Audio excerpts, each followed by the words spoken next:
What's going on, YouTube? Hope everybody's having another great weekend. Today I wanted to bring you a local coin shops pickup video. These are some of my favorite videos to do. It's been a long time, and back when I used to do videos on the regular years back, these were some of the ones that I got the most comments that people enjoyed. So these items that you see in front of you are things that I picked up this last week from my coin shop. And a lot of people ask me what I like to stack or how I do it or do different things like that. Well, a lot of the times, well, first of all, I always tell you look for the deals, and that's the way I do it every single time. I don't say I'm stacking bars, I'm stacking rounds, or I'm stacking 1 ounce gold. I say I stack deals, and that's truly how I do it. If you go back and you look at my pickups videos, I try to always find pieces that have premium built into them for good prices. And if I don't find it, I don't pick it up. And if I do find it, I go ahead and pick it up. So that's kind of how I do it. I'm leaning more towards silver at this time. I know a lot of people are looking at gold, and as you can see, I have some gold here, and I like to pick up gold, but only when I find it for good, what I feel are very good deals or good deals, and then I will grab it, especially if I'm not finding the type of stuff that I want to find with the silver. So, you know, I tend, after I was into stacking for a while, I know this is a pickups video and I'm going to show you everything here just real quickly. In the beginning, I want to just state to you, when I first started stacking, I kind of had goals in my mind of, you know, okay, I'll get so many rolls of this or work on a monster box of that, or say, you know, $100 face bag of this 90% or that 90%. I tended to get away from that because I found when I chase things or I just purchase things to, you know, finish sets or purchase things to hit, you know, different goals that I had, sometimes that uses up my money and neglects the deals. So I guess what I'm getting at in the beginning of this video is that deals kind of guide my stacking. There are certain things that I look for, especially older rounds and bars and things like that, but I will always look at coins. I will look at gold, I'll look at platinum, I'll look at everything that I can look at, and if I feel like it's a really good deal and it would work well on my stack, then I just go ahead and scoop it. So let's get right into it, guys. We'll go ahead and start off with the gold since there's only a couple small pieces here. First thing I picked up was this 2012. This is the Canadian War of 1812 1/4 ounce gold piece. This one I saw, I liked it. I like it because it's pure, and I have a very good relationship with the coin shop that I purchased this from, and I got this for $5 over spot. So I was really happy to scoop that, and at that price, I feel very comfortable adding this fractional piece to my stack. The next piece of gold that I picked up is a common date 2.5 Indian. As you can see, somebody marked it AU58. I'm not really sure. Definitely not a grading expert, but it definitely looked pretty nice to me. I'll try to give you a nice look of it there. We'll flip it over, look at the back. I really like the Indians. Of course, there are premiums on these, but I got this piece for what I feel was a very, very good deal. So I went ahead and scooped that. So that was the gold that I found at the coin shops this week. Let me zoom back out for just a moment here. And there we go. And I will get right into it. I did find some coins this week. I'll go over the coins in the end, but I'll give you a nice picture of those coins. As you can see here is a 1967 set of Canadian pieces, and I found this one in the old, you know, the old, if you've been in the coin shops where you hit the button and you have all the trays going. This thing's been sitting in there for a long time. They had $16.50 on it, so that's what I purchased this for. I do live in Michigan. I do like the Canadian coinage. I don't stack tons of it, but if I feel like I find something like this that I feel is a good deal, I'll go ahead and grab it. You know, I have a lot of friends that are into these too, and it could be good trade bait for me in the future to grab something else that I may like even more. So here we have just some generic rounds that I found. I do like the old rounds. I did find some of these Honest Value Never Fails. These happen to be the 1974, the Constitution Mint. I did pick up, and they're very nice condition. Some of them got some toning, but I did go ahead and pick up 3 of those. I won't go through all those, but those 3 I picked up. Here is a 1986 Centennial. It's got some toning on it. the Liberty Trade silver, and these were, you know, these were out of the generic bin, guys. These are generic bin snags, and I always look for different things. They did have a 1986 Prospector. Looks to be a nice shape. I did not put these in the capsules. They were already in capsules. Let's see if I can get some of that cool color. It's got some nice purplish toning on the back. That's a color that I can appreciate. Eagleback 86 Engelhard Prospector round. That one was pretty cool. Over here, we have some Tollers. Of course, these are the restrikes, but these are in very, very nice condition, and the price was absolutely right on these, in my opinion. So I went ahead and grabbed a couple of those. These are neat pieces. I don't tend to stack a lot of stuff like this again, guys, but if I find what I think is a really good deal, I'll pick up some miscellaneous items like this instead of just sticking with regular rounds. Or if I don't find a whole lot of rounds or bars like I did this go around this week, I just went ahead and grabbed some of those.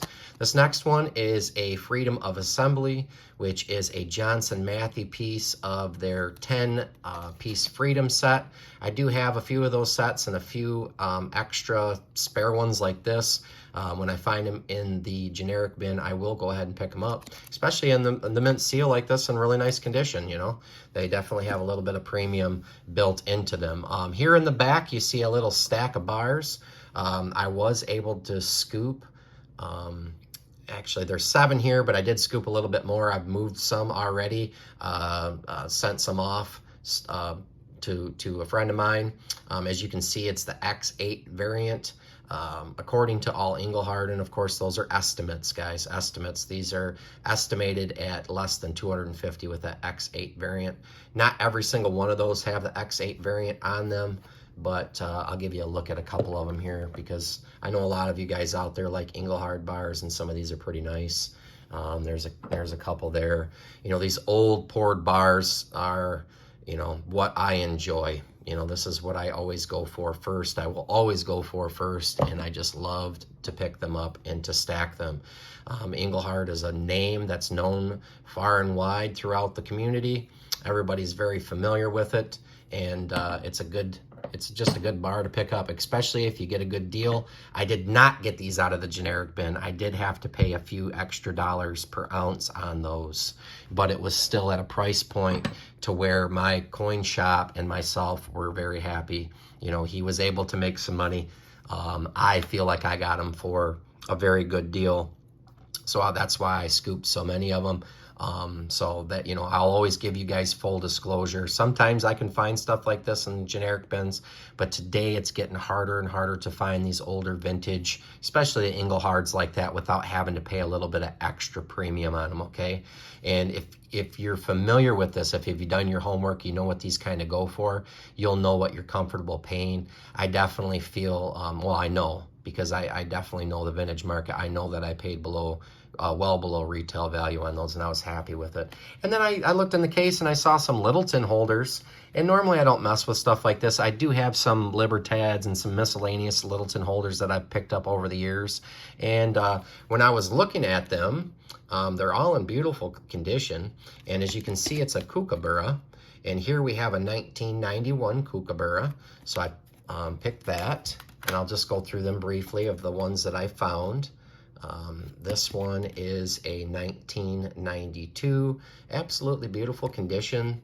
I don't have a complete full set of the Kookaburras, definitely not something that I normally chase after, but if I see something like this at what I feel is a really good deal, once again, guys, it's all about shopping the deals. I definitely don't collect Kookaburras and I don't go out hunting for them, but if you find pieces like this, guys, and you know you're familiar with the pricing and comfortable with it, if you go out there and you see this pieces like this in your coin shop and they're going for, you know, well below retail, well below retail, I think I paid a couple extra dollars over their generic prices for these, so I was really happy. And there's a 2001, so I thought that was pretty cool pickups for some Kookaburras. And last but not least, like I've told you guys before, I like coins, I dig coins, numismatics. I'm far from an expert, guys, but I do have fun with it. So I was able to pick up a couple.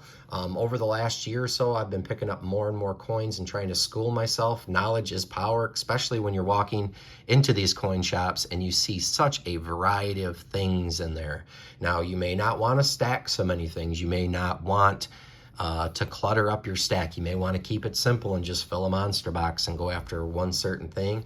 But again, you know, I keep beating the drum. I go for deals, and you know, basically I feel like most everything that's in my stack is well worth more than what I paid for it, and that's what I go after. So here we have a 1956 Egypt coin. It's the evacuation of the British.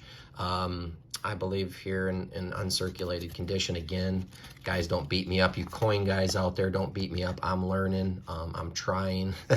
But again, I've been picking up more coins over the last year or so when I've got away from picking up the generics just because I felt like they were overpriced. So that one was a cool one to my collection. This next one is a nice looking coin. This one here is a 1908 El Salvador peso. No, I'm sorry. I messed that one up. I had a paper that obviously this is not El Salvador and it's not 1908. This is the 1953 Cuban peso. I'm sorry. I was reading off a piece of paper over here, so I didn't have to search it out when I was doing the video. But as you can see, I just love these beautiful old coins. Absolutely gorgeous piece right there. I definitely like it when I find really high quality Cuban coins because you don't see them too often. So when I do, I scoop them up. Here is a 1906.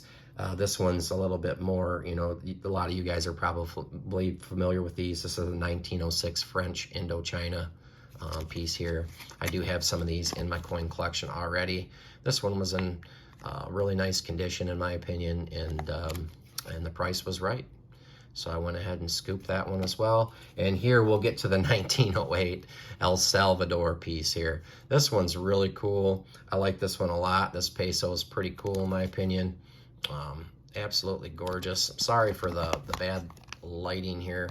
It's really hard to show off these coins. I didn't have any gloves. I didn't want to handle them too much and make the video too long. But there you have it. There's a few coins. So added a few ounces this week.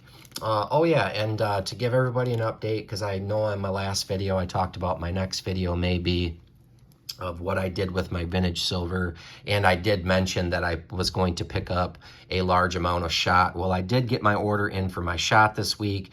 I was very happy with it. I did pick up 1,000 ounces of shot, and I paid $18.40 an ounce. So I am very happy with that price. Of course, that's a wholesale price. Very happy that I added that, and if the price stays down, I'm going to continue to look and I may pick up some more. I know it's a very large purchase for me, guys. I don't normally pick up 1,000 ounces. That's obviously a very large purchase for anybody in my opinion. So I was very excited to do that and to lock that price in at $18.40. So not to get too far off topic, this was my local coin shop pickups video for this week. I'll try to continue to bring these to you as long as I continue to find them. You know, there had been lots of coin shop videos I could have done in the past when I wasn't making videos, but I'm going to try to get back into the swing of things, guys, start sharing some stuff more than just chatting. I know everybody likes the eye candy with the metals. I know I really do, so I try to bring you videos that I would enjoy to watch, and hopefully you guys enjoy them too. And if you do enjoy videos like this and you want to see more, I will be bringing them to you. Please like, comment, subscribe, and I'll see you on the next one.